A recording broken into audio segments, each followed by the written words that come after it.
Kamusta? Pag-usapan natin ngayon ang isang malaking pagbabago na nangyayari sa Eastern Visayas. Kasi may isang malawakang infrastructure push doon na talagang binabago ang buhay ng mga tao. Pero teka, bago tayo magpatuloy, isipin mo muna to. 7 oras. 7 oras ay isang biyahe. Anong ibig sabihin yan para sa'yo? Imagine, oras yan na sana kasama mo ang pamilya mo, o di kaya ginugol mo sa negosyo, o kahit para magpahinga lang. Sobrang laking bagay, di ba? Alam mo, hindi to hypothetical lang para sa napakaraming kababayan natin sa Region 8. Yang 7 oras na biyahe na yan ang araw-araw nilang katotohanan noong hindi pa nagtatagal. Okay, so simulan natin sa pinakaugat ng problema. Ito ang tinatawag na hamon sa biyahe. Titingnan natin kung gaano ba talaga kahirap maglakbay sa rehiyon at kung paano nito naapektuhan ang buhay ng mga tao, lalo na't ang hirap pag-ugnayin ng mga pulo. At dahil nga sa hamong yan, may nanggaling na malinaw na utos mula sa pinakamataas. At ito yung naging hudyat para simulan na talaga ang pagbabago. At heto na nga yung mismong utos mula kay Pangulong Marcos Jr. sa DPWH. Sabi niya, pabilisin ang pagpapatapos ng mga priority road projects sa Eastern Visayas. Malinaw na malinaw, kailangan itong matapos at kailangan mabilis. At hindi lang ito para sa convenience may 3 pangunahing layunin ng utos na to. Una, syempre, para bawasan ang hirap sa pagbiyahe. Pangalawa, mahalaga to para suportahan ang mga operasyon ng AFP. At pangatlo, para mas mapalakas pa yung koneksyon ng bawat komunidad. Ngayon, eto na. Silipin naman natin yung mga proyektong umaarangkada na. Kasi 'di ba, isang bagay ang plano, pero iba kapag nakikita mo nang nangyayari. So, saan ba sila nakafocus? Ang pinakamalaking tutok ngayon sa pag-uugnay ng 3 probinsya ng Samar, ang Northern, yung Samar mismo at Eastern Samar. Dito, super priority ang Basi-Maydolong Road. Critical link kasi yan para sa buong rehiyon. At tingnan nyo to, ang pagbabago sa napakahalagang Maharlika Highway. Dati, puro temporary repairs lang. Pero ang plano ngayon, by 2026, full rehabilitation na. Ibig sabihin, pangmatagalang solusyon na talaga. Siyempre, para maabot yung vision na yan, malaki ang puhunan.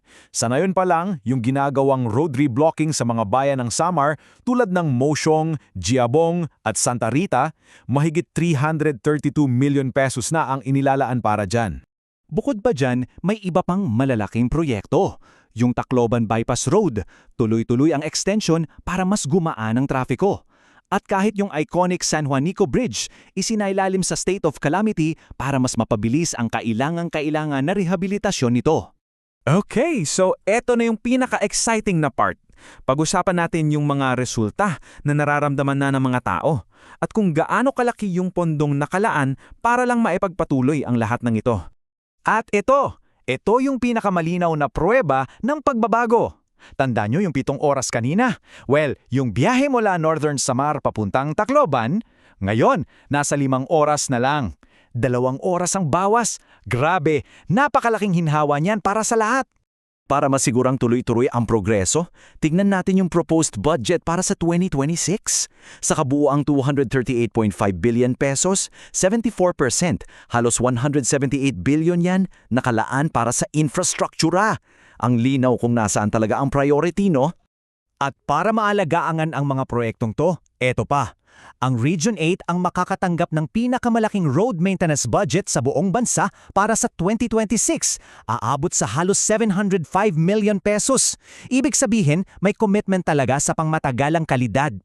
Ang lahat ng ito ay parte ng isang mas malaking diskarte, isang bagong pananaw para sa rehiyon.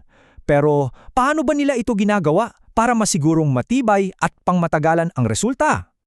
At habang nangyayari lahat ng construction na yan, may mahalagang paalala. Sa mga detour bridge tulad ng Sacoticot at Lawalan Bridge, mahigpit na ipinapatupad ang 5 toneladang load limit. Napaka-importante nito para sa kaligtasan ng lahat at para maprotektahan din yung mga pansamantalang istruktura. So ang pinakamahalagang punto rito ay itong bagong diskarte ng DPWH, quality over quantity. Ang focus ngayon, simple lang.